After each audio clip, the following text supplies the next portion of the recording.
Merci à vous de votre invitation pour vous parler des effets de l'ammoniac sur la santé. Donc moi, effectivement, je suis médecin au centre antipoison à Paris, où on a également une consultation de maladies professionnelles et de l'environnement. Alors déjà, l'ammoniac, de quoi est-ce qu'on parle? Donc d'un gaz, vous voyez la formule NH3 en haut à droite. Donc c'est un gaz incolore qui a une odeur forte, âcre et suffocante, et qu'on décrit souvent comme une odeur d'urine sèche, donc une odeur fortement désagréable et incommodante, avec un seuil olfactif qui n'est pas précisé dans la littérature, puisqu'on voit qu'il y a une fourchette d'estimation qui est assez large, entre 0,04 ppm et 53 ppm. On peut garder cette fourchette-là en tête, parce qu'on verra tout à l'heure à quel niveau d'exposition on peut s'attendre à quels effets sur la santé. Donc 0, proche de 0 jusqu'à 53 ppm en fonction des études. Alors c'est un gaz qui est léger, plus léger que l'air, mais si l'ammoniac se libère d'une bouteille, il va entrer rapidement en réaction avec l'humidité de l'air. Et comme l'ammoniac est très hydrophile, ça va former un brouillard. Et alors qu'on pourrait penser que le gaz va prendre de la hauteur et rapidement se dissiper, finalement ça peut faire un brouillard qui va rester proche du sol ou proche des voies respiratoires. Donc on peut avoir une exposition par ce biais-là, même si le gaz est en lui-même léger. Alors ammoniac, on voit souvent des confusions avec un C ou QUE. Donc le gaz, c'est l'ammoniac avec un C. En revanche, si on parle d'ammoniac QUE, c'est le gaz qui est dissous dans l'eau. Vous avez la réaction chimique qui est figurée là. Donc le gaz dans l'eau, ça va donner des ions ammonium et puis des ions hydroxyle. Et le plus souvent, l'ammoniac est dissous dans l'eau sous sa forme aqueuse. Et il y a finalement peu d'ions ammonium. Et l'équilibre de cette équation dépend du pH. Plus on est en milieu basique, plus la réaction va être décalée vers la droite et plus on va avoir de l'ammonium dans la solution.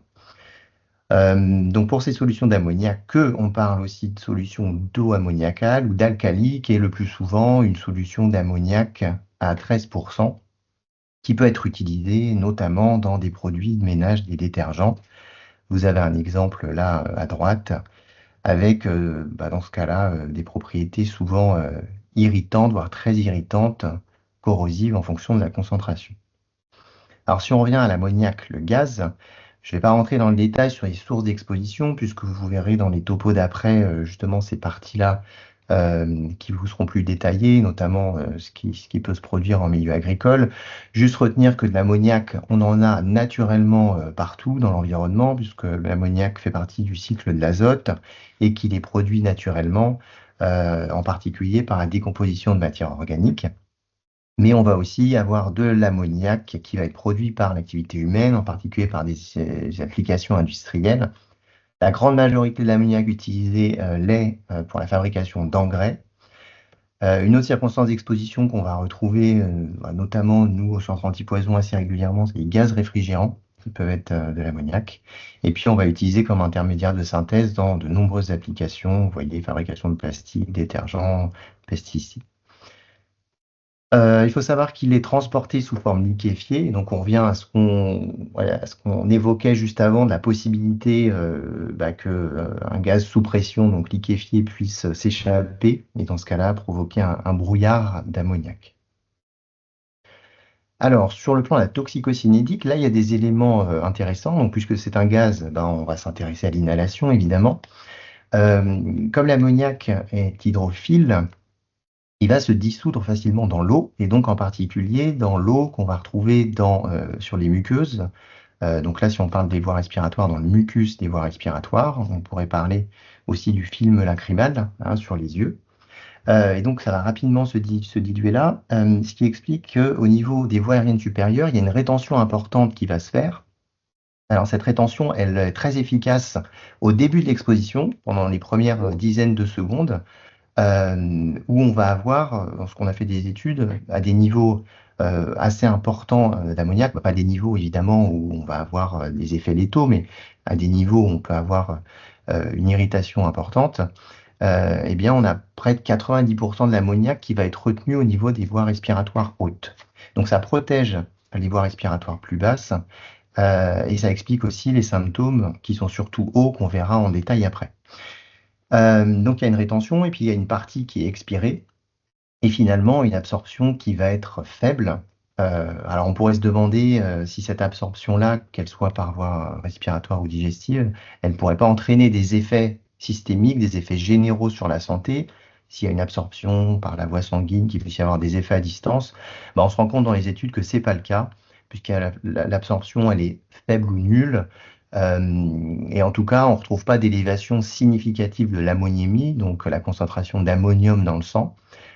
Cette concentration-là, de base, elle n'est pas nulle, hein. Chez un individu en bonne santé, on aura toujours une faible concentration d'ammonium dans le sang. Et donc, même s'il y avait une petite fraction qui était absorbée et une petite élévation de l'ammoniémie, on ne pourrait pas s'en rendre compte. En tout cas, il n'y a pas d'effets à distance qui sont attendus. De toute façon, la faible partie qui sera absorbée, elle est rapidement détoxifiée au niveau hépatique avec la formation d'urée et de glutamine.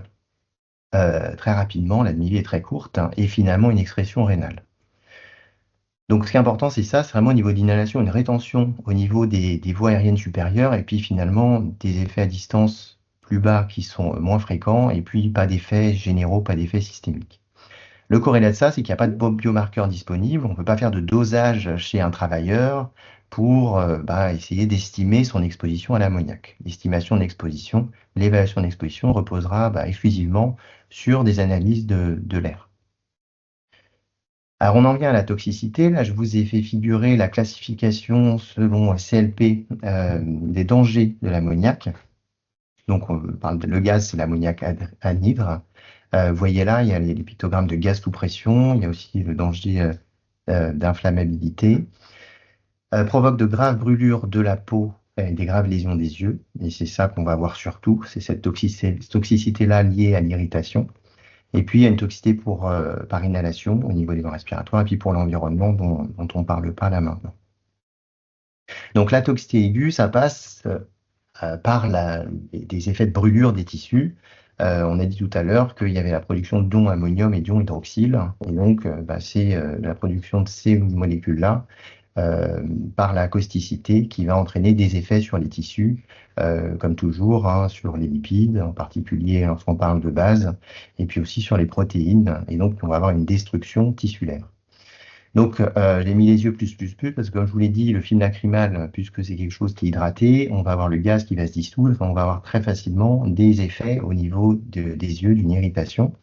Et c'est souvent comme ça que ça va apparaître. Vous voyez, des 5 ppm, donc c'est une exposition qui est faible, on commence à voir apparaître chez certaines personnes exposées cette sensation de yeux qui piquent, parfois des maux de tête, des sensations de ne pas être bien, des sensations même plus vagues qu'il y a un truc qui se passe, quoi. Il y a un truc dans l'air, il y a quelque chose d'anormal. Et puis ces effets-là, plus la concentration va augmenter, plus ces effets vont être importants, vont être intenses, et plus ils vont toucher un grand nombre de travailleurs. Donc vous voyez, 25-50 ppm, donc là on a une irritation des yeux, du nez, donc on a le nez qui pique, on peut avoir le nez qui se met à couler, hein, une rhinorrhée. Ça va descendre un peu plus loin au niveau pharyngé, donc on a la gorge qui gratte, on commence à tousser. Et puis à des niveaux plus importants, ces symptômes deviennent intolérables, c'est-à-dire que les personnes ne peuvent plus rester dans l'environnement de travail parce que les niveaux d'ammoniac sont trop importants et entraînent trop de symptômes. Vous avez sur ce tableau-là, qui est fait par l'INERIS, un peu une corrélation entre les niveaux d'exposition et puis les symptômes. Évidemment, il y a un paramètre à prendre en compte, c'est la durée d'exposition. Vous comprenez assez facilement que plus l'exposition est faible, plus on va pouvoir rester longtemps dans l'environnement pollué. En revanche, plus l'exposition est importante, plus la durée d'exposition va être courte, puisque très rapidement, les personnes vont être symptomatiques et vont devoir partir de l'environnement. Donc on ne va pas lire tout, mais si on regarde, vous voyez, vous avez les concentrations qui augmentent du haut du tableau vers le bas. Au départ, la 25-50, c'est ce que je vous disais, inconfort, céphalée, la perception de l'odeur, on disait tout à l'heure entre 0 et 50. Et puis, si on passe après à 100, 200, donc là, on a une irritation qui est bien plus importante. Et on passe après, vous voyez, 1000, là, carrément, on a un larmoiement important, si bien qu'on n'arrive plus à voir très bien. La cornée commence à être altérée et à troubler la vision. Et on se retrouve à des symptômes qui sont là objectifs. Pour des niveaux beaucoup plus importants, 5000, 10 000 ppm, là, on va avoir un risque létal très rapide. Et pour des niveaux un petit peu plus petits, de quelques milliers de ppm, il a toujours un risque létal, mais qui ne va pas être immédiat, qui va être décalé de quelques minutes. Donc le mécanisme de cette létalité qui fait que l'exposition à l'ammoniac est notablement toxique pour les voies respiratoires, c'est l'irritation des bronches qui va entraîner un bronchospasme, donc les bronches vont se contracter et le diamètre va rétrécir, de l'œdème à cause de l'inflammation, il y a une destruction cellulaire et donc il y a nécessairement un afflux de médiateurs et plein de cellules, ça fait de l'œdème et ça concourt aussi à réduire le diamètre des bronches. Donc vous avez les bronches qui se contractent, qui ont de l'inflammation, donc le diamètre est plus faible, l'air ne passe pas et ça provoque une insuffisance respiratoire. On peut aller jusqu'à un tableau d'œdème aigu du poumon. Et ensuite, la possibilité de complications ou de séquelles qui sont diverses et variées. On peut voir un petit peu tous les tableaux, notamment à distance, de fibrose, donc l'anomalie du parenchyme, de sténose au niveau des bronches. Si vous avez des bronches qui ont été atteintes, elles ne se réparent pas ad intégrum et elles peuvent garder des séquelles de type sténose. Ça peut être des aspects de bronchiolite oblitérante ou au contraire de bronchectasie, de dilatation des bronches. Donc vous avez eu les voies respiratoires qui ont été très altérées en aigu, elles ne se réparent pas bien et ça laisse des séquelles à distance. Donc les séquelles que j'ai évoquées avant, c'est des séquelles pour des tableaux franchement importants au départ, mais pour des expositions plus courantes, plus habituelles, on va avoir plus fréquemment un trouble ventilatoire obstructif séquellaire. Ça peut être un véritable asthme qu'on va garder comme séquelle même à distance de l'exposition. Pourquoi pas un asthme non réversible, donc des tableaux plutôt de BPCO, c'est aussi possible. Et pour les expositions à des niveaux encore plus faibles, on va plutôt parler d'hyperréactivité séquellaire. Donc, c'est que le patient n'a pas un véritable asthme, il n'est pas gêné en permanence, il n'a pas de traitement de fond tout le temps. Mais en revanche, il va garder une irritation, il va se mettre à tousser plus fréquemment que d'habitude, il va se mettre à avoir des difficultés à faire son sport ou à faire des efforts. Ça, c'est beaucoup plus fréquent et je pense que ça passe souvent inaperçu. On a eu un travailleur exposé à un gaz irritant comme l'ammoniac. Il a eu un petit tableau au départ, il a toussé, il avait un peu de mal à respirer, ça a duré quelques heures, un jour ou deux, il n'y a pas eu de gros tableau, il n'a pas été hospitalisé. On pense que ça rentre dans l'ordre, mais finalement, dans un certain nombre de cas, ça ne doit pas être vrai.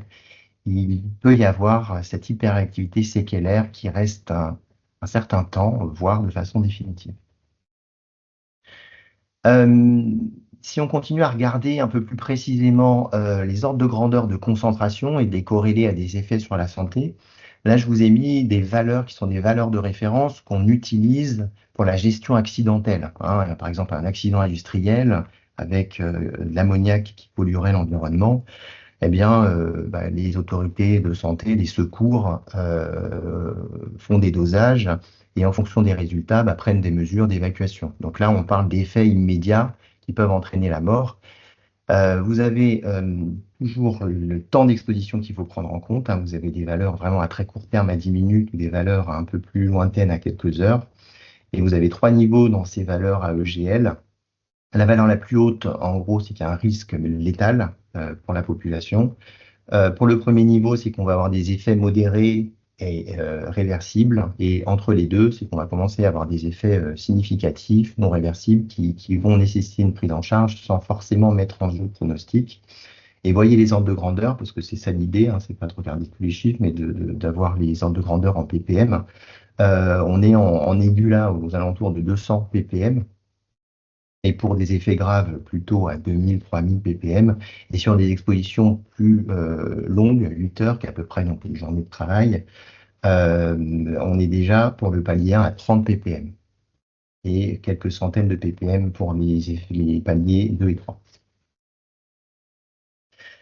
Juste un mot du traitement, même si ce n'est pas ce qui vous préoccupe ce matin.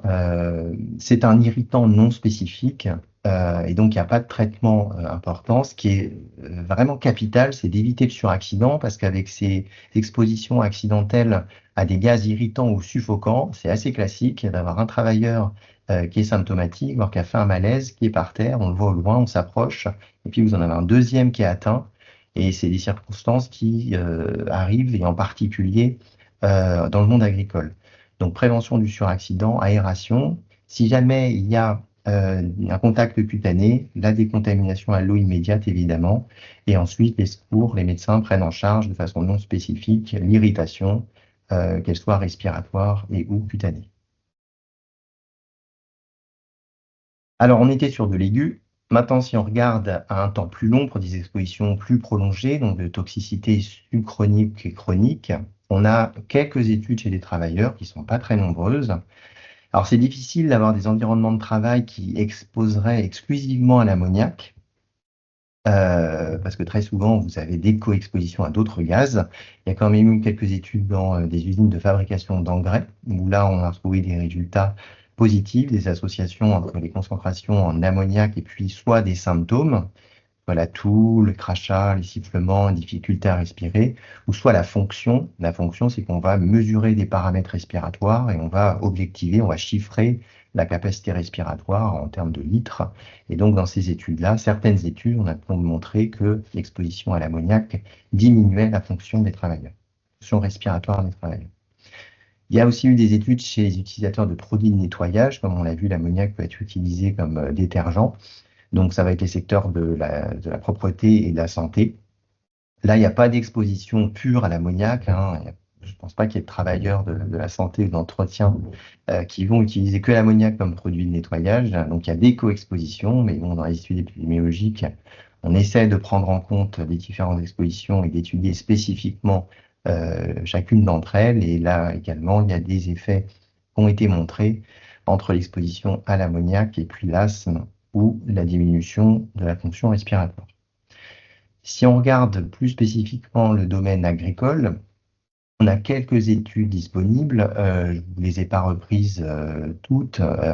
J'en ai pris juste une que je vous présente là, faite chez les travailleurs de la volaille. Vous voyez, 257 travailleurs de la volaille.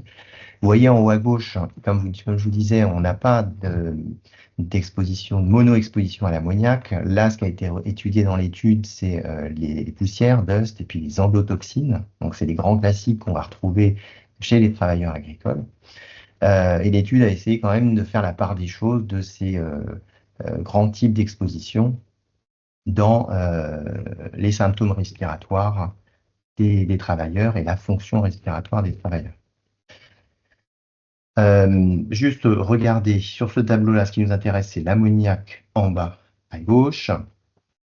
Vous avez 4 catégories en fonction de l'exposition en ppm, donc les moins exposés 0,5, 5, 12, 12, 25 et plus de 25, donc on va du moins exposé au plus exposé, et on étudie l'association entre les groupes d'exposition et la fonction respiratoire qui a été enregistrée. Donc on a fait souffler les travailleurs, on a mesuré leur capacité, leur débit respiratoire, et on va regarder si, en gros, plus les personnes sont exposées au travail, plus leur fonction respiratoire est déclinée. Et là, c'était vrai, en tout cas pour les expositions supérieures à 12 ppm. Donc l'OR, c'est l'odds ratio, c'est une sorte d'excès de risque. Plus cette valeur est élevée, plus elle s'éloigne de 1, plus l'association est importante. Et donc la conclusion ici, c'était que chez les travailleurs exposés à plus de 12 ppm d'ammoniac, on avait significativement une diminution de la fonction respiratoire comparativement aux personnes moins exposées. Donc il y a d'autres études, elles ne sont pas toutes concordantes. Certaines retrouvent des associations avec plutôt les symptômes, le fait de tousser, d'avoir des difficultés respiratoires. D'autres retrouvent des diminutions de la fonction comme celle-ci. En tout cas, c'est assez logique, hein. Vous avez un irritant respiratoire. C'est assez classique de s'attendre à des symptomatologies de type asthme chez ces travailleurs exposés sur des longues périodes, même si les niveaux d'exposition ne sont pas extrêmement importants. C'est-à-dire qu'ils ne vont pas donner de symptômes aigus extrêmement francs, comme ceux que je vous ai décrits un peu avant. Juste un mot d'une étude qui a été faite en dehors des travailleurs, mais liée à des expositions à l'ammoniac générées par l'activité agricole. Donc, c'est une étude aux États-Unis, chez des enfants asthmatiques. Là, vous avez sur une carte différents sites où il y a des endroits où il y a du bétail, et donc il y a des sources d'ammoniac. Et on a étudié s'il y avait une corrélation entre la fonction respiratoire de ces enfants asthmatiques et puis les concentrations d'ammoniac qui étaient relevées dans l'air donc au niveau environnemental, c'est une étude écologique. Et les résultats de cette étude sont positifs. Là-dessus, vous avez le zéro. Hop. Le zéro, c'est la fonction respiratoire normale des enfants. Donc plus vous allez être en dessous, moins, ça veut dire que la fonction, elle diminue. Le FEV1, c'est le VEMS, donc c'est le débit pendant la première seconde. Donc retenez le débit respiratoire, la capacité respiratoire, elle diminue. Après, vous avez différents lags. C'est un peu du détail technique épidémiologique. Donc pour ceux qui ne sont pas très à l'aise avec l'épidémiologie, on ne va pas rentrer dans le détail. On va regarder le lag 1 parce que c'est celui qui est le plus intéressant. Oubliez les autres. Donc on compare la fonction respiratoire de ces enfants-là à la fonction respiratoire lorsqu'il y a une pollution environnementale à l'ammoniac. Et on voit bien, vous voyez ici, là, qu'il y a une diminution qui est objectivée. Et on a pris deux groupes, on a pris soit tous les enfants, quel que soit leur lieu d'habitation, c'est la barre noire, le trait plein, et on a fait un sous-groupe des enfants qui habitaient plus proche des exploitations en question, enfin dans le cas des sites où il y avait les animaux. Et lorsqu'on prend ce sous-groupe d'enfants qui sont plus à proximité, donc on pense être susceptibles d'être plus exposés que les autres, eh bien cette diminution du débit est encore plus importante. Donc c'était une bonne étude dans une très bonne revue qui montrait voilà, que l'exposition environnementale à l'ammoniac générée par l'activité agricole pouvait altérer la fonction respiratoire d'enfants asthmatiques. Même si les niveaux d'exposition sont faibles, hein. On n'est pas, encore une fois, à des expositions, les enfants ne vont pas faire des œdèmes du poumon. On est sur des expositions environnementales à des niveaux faibles, mais susceptibles d'irriter malgré tout les bronches. En chronique, il faut toujours regarder au niveau reprotoxicité, cancérogénicité, mutagénicité. S'il y a des données, ben, il n'y a pas grand-chose, il n'y a pas beaucoup de données. Quelques données sur la possibilité que l'ammoniac soit mutagène. Donc, il y a une étude ou deux qui suggèrent que c'est le cas. Donc, pour une agence de santé américaine, ATSDR, il est conclu que l'ammoniac puisse avoir des propriétés clastogènes et mutagènes. Alors, l'ANSES a publié il y a quelques années des valeurs toxicologiques de référence, les VTR, pour l'ammoniac par voie respiratoire. Donc, je vais vous les présenter ici. Quand on construit comme ça une valeur, donc la valeur toxicologique de référence, le but c'est de construire une valeur dont le respect est censé protéger la population d'un effet qu'on choisit. Donc, la première étape, c'est de choisir l'effet. Vous avez bien compris qu'avec l'ammoniac, l'effet, c'était les effets respiratoires. Donc là, on dit les effets respiratoires objectifs, parce que vous avez bien compris qu'il y avait d'une part des effets qu'on pourrait dire subjectifs. L'odeur est désagréable, le fait que ça pique, le fait qu'on a des maux de tête. Ça, c'est considéré comme subjectif. En revanche, d'avoir réellement une fonction respiratoire qui diminue, c'est considéré comme objectif. Donc c'est ça l'effet critique. Il y a une étude de 2004 qui a été utilisée, qui est une expérimentation chez 12 volontaires sains. Alors, il y a un protocole, peu importe, ils font une activité physique. Ce qu'il faut retenir, c'est qu'ils sont exposés pendant 3 heures à 5 et 25 ppm. Donc, on n'a pas retrouvé d'effet objectif à 25 ppm chez ces travailleurs. Donc, on a mesuré la fonction respiratoire, on a été dosé des paramètres d'inflammation sur les liquides biologiques, on a regardé les cellules, donc on a été assez loin. Et donc, après 3 heures chez ces 12 volontaires, on ne retrouvait pas d'effet. Donc, on considère que cette dose-là, c'est une dose sans effet. Pour autant, les travailleurs avaient des effets, on dit subjectifs. Vous avez ici donc le point de départ, pas d'exposition, 5 ppm, 25 ppm, et vous avez différents symptômes dits subjectifs, et vous avez donc chacun de ces effets est évalué par une échelle visuelle analogique, hein, comme pour l'échelle de la douleur, là, de 0 à 10, et on regarde les différences dans ces évaluations visuelles sur les différents paramètres. Et on voit par exemple, si on prend la dernière, là, ce sentiment d'être intoxiqué, hein, c'est assez bizarre, mais quand on est habitué d'avoir des gens qui sont exposés à des produits chimiques, c'est vraiment ça qu'ils disent, hein, un sentiment qu'il y a un truc, ils ne savent pas vraiment quoi. On voit que dans le groupe 25 ppm, ce score-là a bien augmenté, ou encore l'inconfort nasal, le fait d'avoir la sensation de brûlure dans le nez, d'irritation, pareil, c'est un score qui augmente. Donc à 25 ppm, on a quand même tous les scores qui augmentent, même s'il n'y a pas d'effet objectif. Donc, on retient que la dose de 25 ppm, c'est une dose à laquelle il ne se passe rien, il n'y a pas d'effet respiratoire objectif. Et en partant de cette dose, après, c'est la logique de construction des valeurs, on applique un certain nombre de facteurs que j'explique pas là maintenant. Et finalement, la valeur toxicologique de référence court terme retenue par l'ANSES, c'est 8,3 ppm. L'ANSES a également construit une VTR chronique, donc pour des effets sur des expositions d'au moins un an.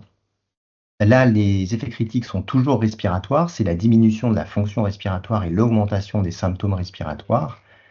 Ils sont partis d'une étude menée dans une usine de fabrication de carbonate de sodium et ce process de fabrication implique l'utilisation d'ammoniac. Et on a comparé 58 travailleurs qui étaient exposés, vous voyez, en moyenne à 9 ppm d'ammoniac, ce qui n'est pas beaucoup, comparé, enfin pas beaucoup, on se comprend, hein, c'est beaucoup trop évidemment, mais par rapport à d'autres valeurs qu'on a vues avant, c'est pas une exposition majeure. Comparé à 31 témoins qui étaient exposés à 0, ou en tout cas un petit peu plus que 0 ppm d'ammoniac.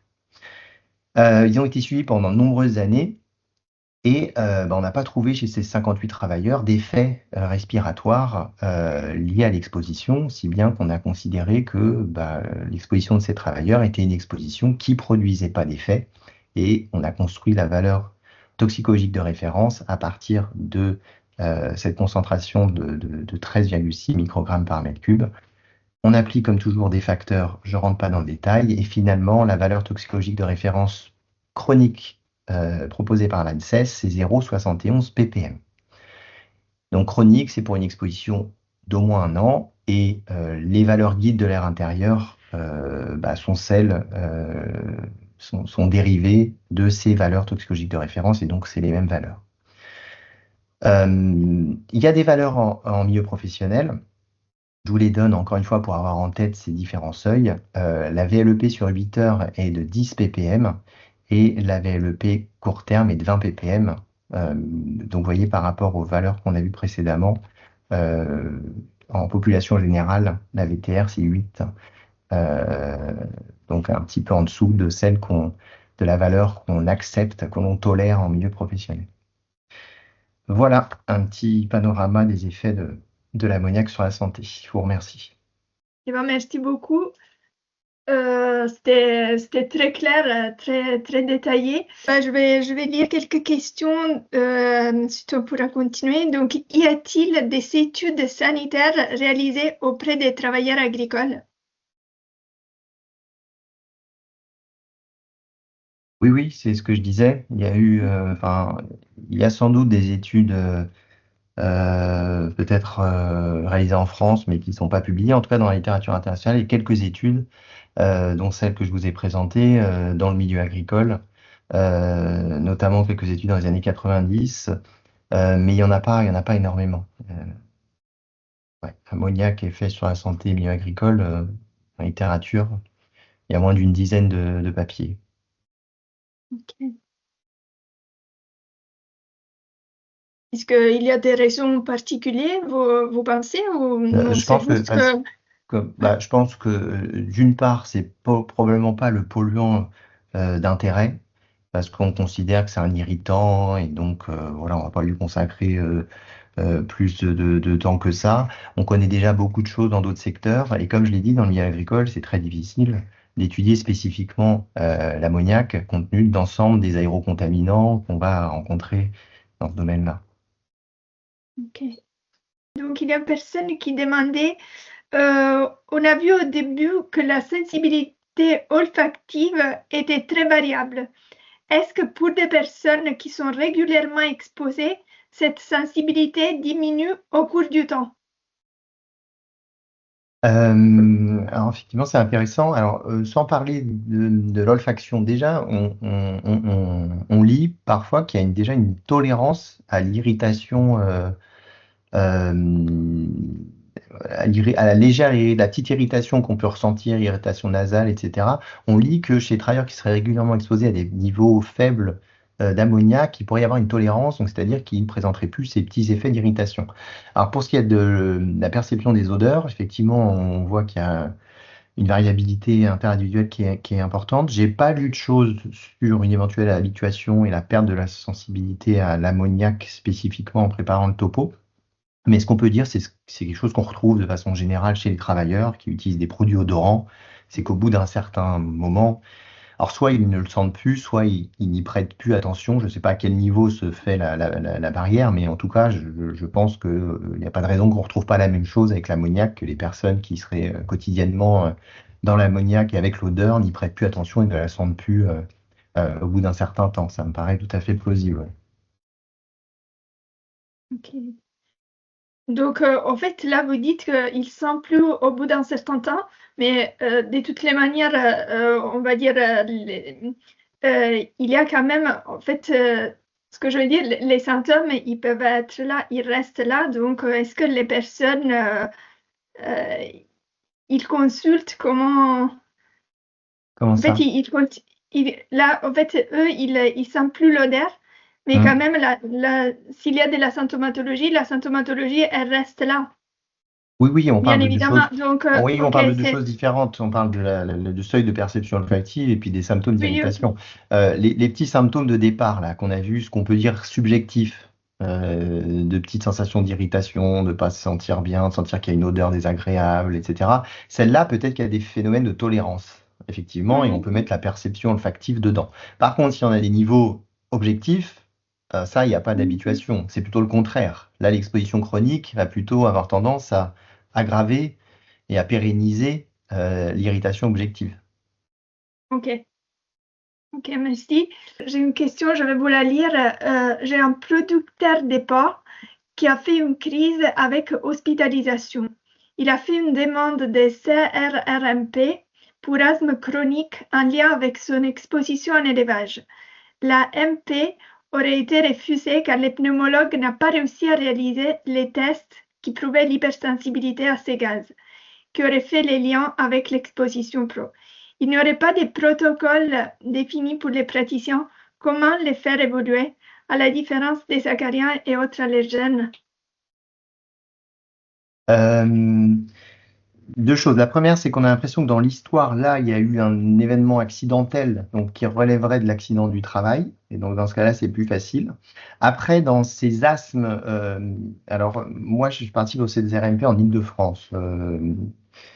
Et la MSA nous soumet leur cas quand il y en a, mais je vois passer très peu de cas MSA.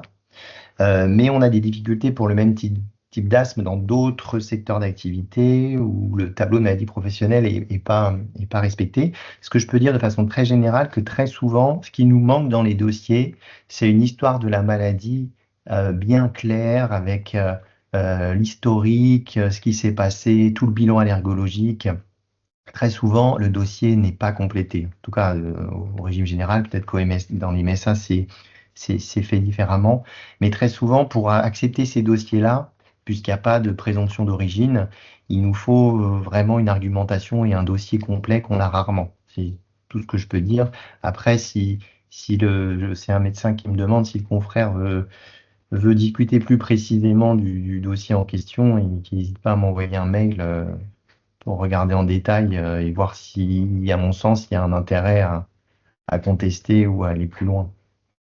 Mais très souvent, c'est ça ce qui manque. C'est vraiment une histoire sur plusieurs années. Souvent, c'est très laconique ce dont on dispose et ça manque parce que là, il faut faire la preuve vraiment du lien avec le travail. Mais bon, ça me paraît pas impossible d'y arriver, compte tenu des données de la science sur les expositions aux aérosols et les effets sur la santé respiratoire dans le milieu agricole. Hein.